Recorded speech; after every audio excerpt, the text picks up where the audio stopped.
ترمذی کی حدیث ہے، حدیث نمبر 2402. آپ نے فرمایا کچھ لوگ ایسے ہوں گے جو کہ قیامت کے دن جب آئیں گے نا تو وہ دیکھیں گے کہ جن لوگوں کو دنیا میں زیادہ ٹرائلز اور ڈیفیکلٹیز ملی ان کو بہت بڑے بڑے انعامات مل رہے ہیں. ٹھیک، کچھ لوگ ایسے جن کو دنیا میں بہت آزمایا گیا، جن پہ بہت ڈیفیکلٹیز آئیں، بہت بڑے بڑے ٹرائلز آئے.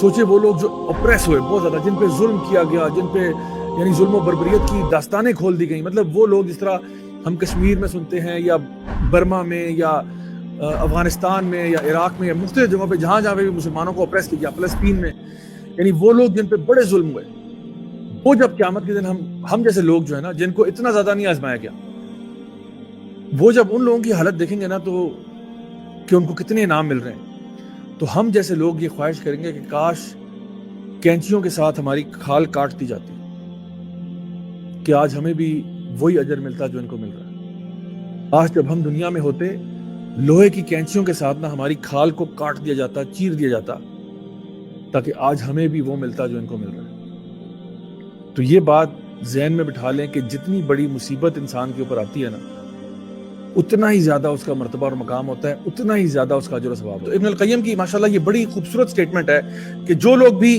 مصیبتوں پر صبر کرتے ہیں اور اللہ تعالیٰ سے راضی رہتے ہیں، اللہ تعالیٰ ان کا نام ان رجسٹرز میں لکھوا دیتا ہے جن سے اللہ راضی ہے.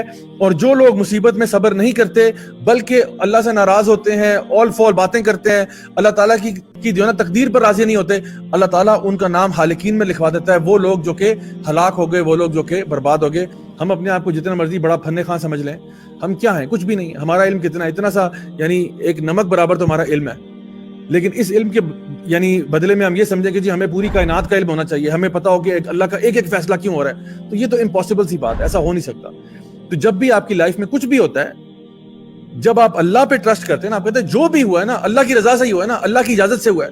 تو اگر اللہ کی اجازت سے ہوا ہے میں بھی راضی ہوں، اس پہ میں راضی ہوں. اچھا ہوا ہے، برا ہوا ہے، مجھے یقین ہے کہ اس میں سے کوئی نہ کوئی خیر ضرور نکلے گی. ہاں مجھے اس وقت خیر نظر نہیں آ رہی، مجھے اس وقت سمجھ نہیں آ رہا کہ ایسا کیوں ہوا، لیکن یقیناً اس میں سے خیر نکلے. کہ نبی کریم صلی اللہ علیہ وسلم کی حدیث میں آتا ہے کہ اگر آپ کو کانٹا بھی چبھتا ہے اس کے عوض بھی آپ کے کتنے گناہ معاف ہو جاتے ہیں. اس لیے ہمیشہ اللہ تعالیٰ کے فیصلوں کو یعنی خوشی سے ایکسیپٹ کریں کہ انشاءاللہ میں اس کو پورا ایکسیپٹ کرتا ہوں، جس چیز میں اللہ کی مرضی ہے خدائی قسم مجھے قبول ہے. تو پھر آپ کی زندگی میں نا میریکلز ہوتے ہیں جب آپ یہ ریئلائز کرتے ہو کہ جو بھی مصیبت میرے پہ آئی ہے یہ مجھے اوپر اٹھانے کے لیے آئی ہے، مجھے ذلیل کرنے کے لیے نہیں آئی.